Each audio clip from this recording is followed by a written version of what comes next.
Bharatiya Janata party के media विभाग के अध्यक्ष आशीष अग्रवाल ने मध्य प्रदेश कांग्रेस अध्यक्ष जीतू पटवारी द्वारा सरदार सरोवर बांध से जुड़े वित्तीय समझौते पर लगाए गए आरोपों का जवाब देते हुए कहा कि कांग्रेस तथ्यों के बजाय भ्रम फैलाने का प्रयास कर रही है।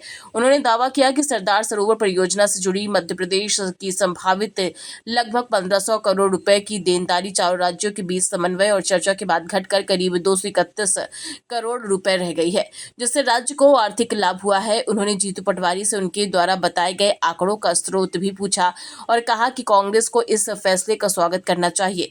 दतिया उपचुनाव को लेकर आशीष अग्रवाल ने दावा किया कि भाजपा पूरी मजबूती के साथ चुनाव जीतेगी और कार्यकर्ताओं में भारी उत्साह है, जबकि कांग्रेस अपनी जमानत भी नहीं बचा पाएगी। प्रत्याशी चयन को लेकर उन्होंने कहा कि पार्टी जल्द ही उम्मीदवार की घोषणा करेगी।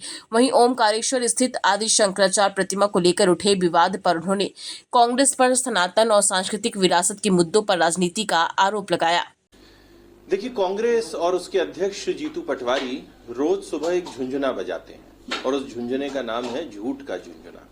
रोज सुबह किसी भी बात पर मध्य प्रदेश और मध्य प्रदेश के हितों को बदनाम करना चाहते हैं। सरदार सरोवर बांध परियोजना को लेकर भी कांग्रेस झूठ फैला रही है।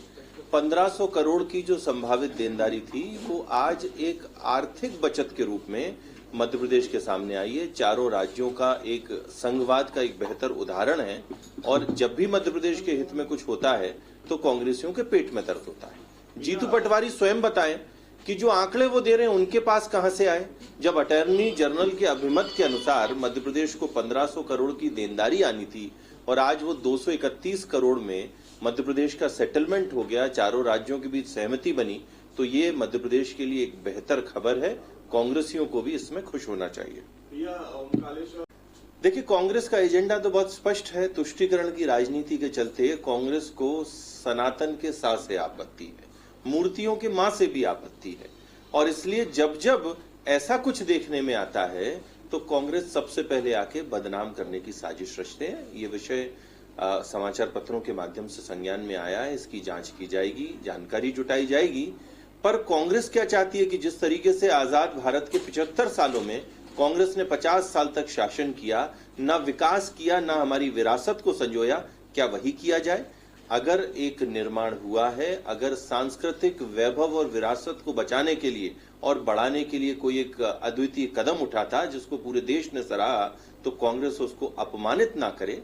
अगर कोई कमी है तो ठीक की जाएगी और जानबूझकर कमी की गई है तो उस पर कार्रवाई भी की जाएगी, पर कांग्रेस बदनाम ना करे।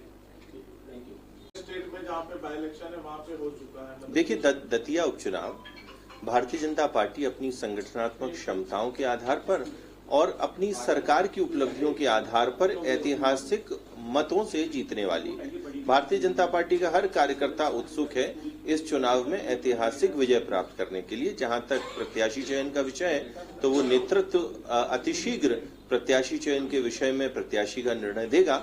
बाकी ये तय है कि कांग्रेस इस बार जमानत बचाने की लड़ाई लड़ रही है। सर